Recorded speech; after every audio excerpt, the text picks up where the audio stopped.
जय श्री कृष्णा। हमारे आध्यात्मिक कथाएं चैनल में आपका स्वागत है। मैं आज आपके लिए लेकर आई हूँ 31वां अध्याय, श्री पुरुषोत्तम मास महात्म्य की महानता का वर्णन। सूत जी बोले, इस प्रकार पतिव्रताओं के धर्म सुनकर नारद जी और भी सुनने की इच्छा से मुनि से बोले, हे बद्रीपते, आपने कांसे के संपुट दान को जो विशेष दान कहा है उसका क्या कारण है वह कहिए। श्री नारायण बोले, हे ब्राह्मण सुनिए। प्रथम यही प्रश्न श्री पार्वती जी ने पुरुषोत्तम व्रत धारण करते समय महादेव जी से किया था। हे कृपा सिंधु, व्रत समाप्ति पर कौन सा दान करना श्रेष्ठ है? ये सुनकर श्री पुरुषोत्तम भगवान का ध्यान कर श्री शंकर पार्वती जी से बोले, हे अपर्णव, श्री पुरुषोत्तम व्रत की पूर्ति करने के लिए कोई दान करने की सामर्थ्य ही नहीं रख सकता। हे पर्वत पुत्री, जो दान भगवान के प्रिय महीनों में करने को कहे गए हैं वह आजकल गौण रूप में है।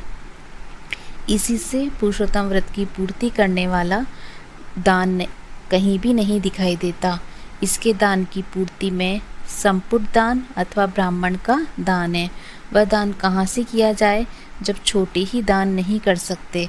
उसी ब्रह्मांड का प्रतिनिधि कांसे का थाल बनवाएं, उसमें 30 मालपुए रखकर थाल को सूत से लपेटें तथा ब्राह्मण भोजन कर उसे व्रत पूर्ति के लिए प्रसन्नता से दें।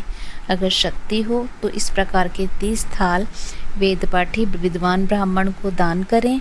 इस प्रकार पार्वती जी महादेव जी के वचन सुन अत्यंत प्रसन्न हुई और 30 ब्राह्मणों को 30 थाल प्रसन्नतापूर्वक दान किए।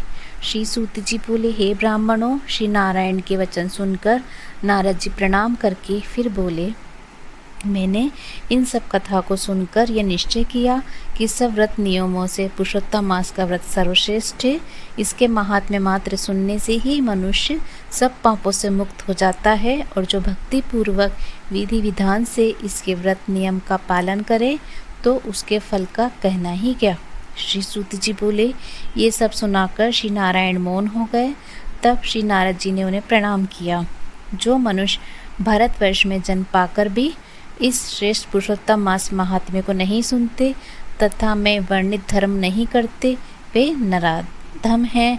वे दुर्भागी बार बार जन्म मरण के चक्कर में पड़कर धन, पुत्र, मित्र तथा स्त्री के दुख को पाते हैं।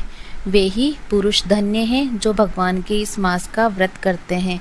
इंद्रधुम्न, शतधुम्न, यौनाश्व तथा भागीरथी आदि राजा श्री पुरुषोत्तम भगवान की आराधना करके उनकी शरण पा गए।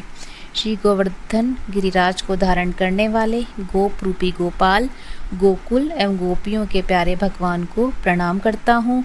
इस महामंत्र के महात्मा कौंडिन्य महीने भर जप करने से भगवान की शरण को प्राप्त हो गए हैं तथा इसी प्रकार भगवान का श्याम सुंदर 2 भुजा मुरलीधर पीताम्बरी श्री राधिका जी के साथ विराजमान का ध्यान करते समय बिताने वाला अपनी मन की कामना पूर्ण करता है। यह धर्म छिपा हुआ है, हर किसी को इसे सुनाना नहीं चाहिए। मैंने भी अभी तक किसी से इसे नहीं कहा था। इस मनोकामना पूर्ण करने वाले पुराण को आदर पूर्वक सुनने वाले को ही सुनाना चाहिए। इसके महात्म्य सुनने से श्री गंगा स्नान के समान फल प्राप्त होता है। पूरी पृथ्वी परिक्रमा करने का पुण्य इसके सादर सुनने वाले को प्राप्त होता है। ब्राह्मण सुनकर ब्रह्म, तेज, क्षत्रिय, राज्य सुख, वैश्य, धन, शूद्र, श्रेष्ठता तथा अन्य की रातहूण आदमी से मुक्ति आदि मनोभिलाषित वस्तु प्राप्त करते हैं।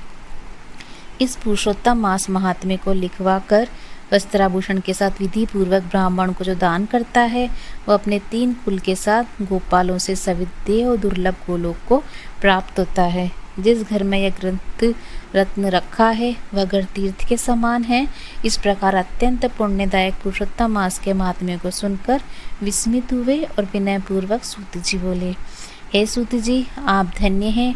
बड़ी बुद्धि वाले सूत जी, आपके मुख से कथा रूपी अमृत पान करके हम सब कृतार्थ हो गए हैं। हे सूत जी, जब तक भगवान की पवित्र कीर्ति छाई हुई है आप हमारे बीच में बैठे भगवान को मनोहर कथाएं सुनाते रहें। उन ब्राह्मणों से अनेक आशीर्वाद प्राप्त करके सूत जी उन ऋषियों की परिक्रमा करके नमस्कार कर नित्य कर्म करने चले गए। तब मुनिगण आपस में कहने लगे कि यह पुरुषोत्तम मास का सर्वश्रेष्ठ और दिव्य महात्म्य अभिष्ट मनोरथ की पूर्ति करने में वस्तुतः कल्पवृक्षी है। बोलो पुरुषोत्तम भगवान की जय। 31वां अध्याय समाप्त। इसी के साथ पुरुषोत्तम मास महात्म्य का 31वां अध्याय भी आज पूर्ण होता है। अगर आपको हमारी ये कहानी पसंद आई तो लाइक एंड शेयर कीजिएगा एंड बेल आइकन का बटन अवश्य दबाइए। जय श्री कृष्णा। धन्यवाद।